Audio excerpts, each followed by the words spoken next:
The sun dipped low over the town of Maplewood, casting golden shadows through the trees that lined the small lakeside park. Every evening, people wandered into the park like moths to a warm light. Parents with strollers, joggers finishing their day, and elderly couples enjoying quiet moments. But there was one man everyone knew, though no one had ever truly spoken to him. He came every evening with slow, careful steps. He wore a tan cap, a cardigan no matter the weather, and always carried two things, a flask of tea and a folding chair with a frayed strap. He would set the chair beside an old wooden bench overlooking the lake, unfold it gently, then sit on the bench, sipping tea as the sunset played over the water. The empty chair beside him never moved.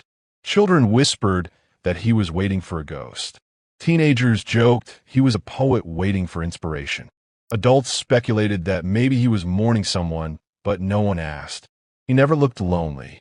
He looked loyal, like he was exactly where he needed to be. And then one day, a boy did ask. Liam was 10 years old, curious and quiet. Every Sunday, he came to the park with his mother. But over time, the swings, ducks, and ice cream lost their magic. It was the old man who fascinated him, the man with the empty chair. One evening, Liam slipped away from the playground and walked toward the bench. His heart beat fast. What if the man didn't want to talk? What if it was rude? Still, he approached, clearing his throat. "Excuse me, sir," Liam asked softly. "Why do you bring that chair every day if no one sits in it?" The man smiled, not surprised, not offended. He looked at the chair like he'd been waiting years for someone to ask. "It's not empty to me," he replied. Liam tilted his head. "Is it reserved?" The man gave a gentle laugh. "It belongs to my wife." Liam blinked. "But she's not here." "No," the man said, turning toward the lake. "Not anymore."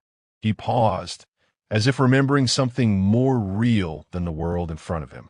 "For 52 years, we came here. Same time, same bench. Sometimes we talked. Sometimes we just were. She passed away 10 years ago. I couldn't bear to stop coming. So I bring the chair. For her. For me. For us." Liam sat beside him, unsure what to say.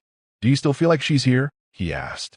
The man looked at the chair, his hands, the water. Every time. From that day on, Liam came every weekend.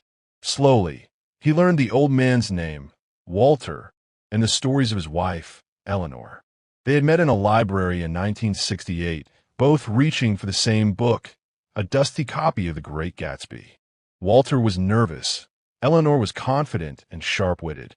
Their first date was a walk by this very lake, and he proposed a year later under a shared umbrella during a thunderstorm.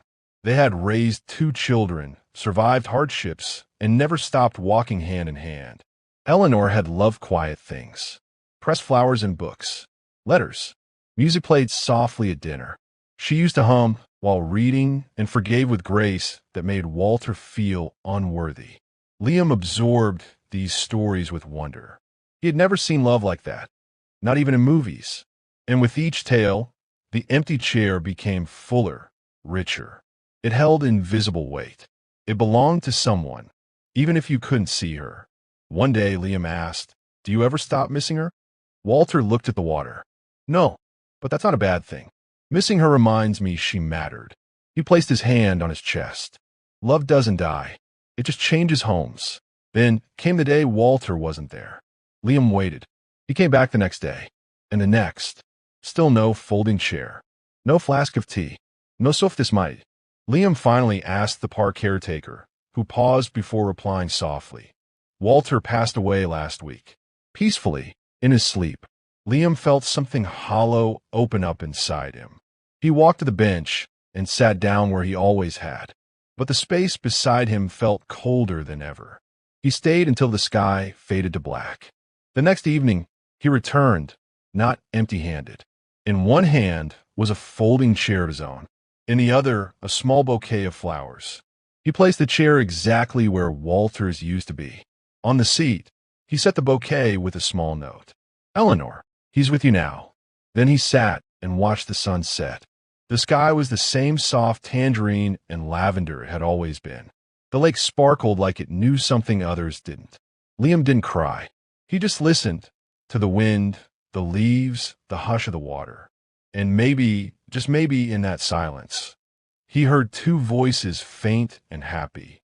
He didn't know what his own future would hold, but he knew this. One day he too would grow old, and if he ever lost someone he loved, he would bring a chair and sit and remember